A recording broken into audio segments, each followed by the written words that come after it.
Sabah dengan Malaysia nak buat perang lepas ni. Sabah dengan Malaysia nak buat perang.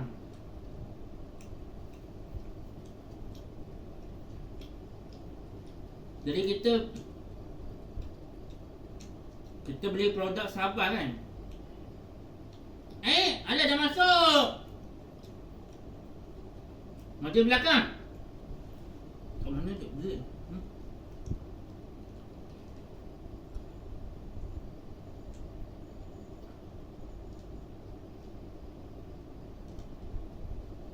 Kat bilik tu bang. Ada pun. Dapur.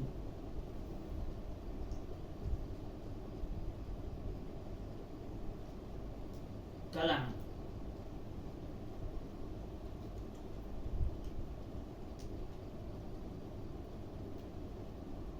Maju belakang. Dah dapat masuk. Dengkul pun dapat, Eok pun dapat. Wah, dua. Double.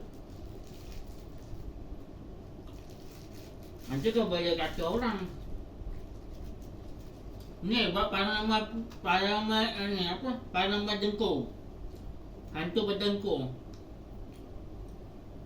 Kau buat panaman tipu. Nanti masuk lah banyak. Tontonan masuk.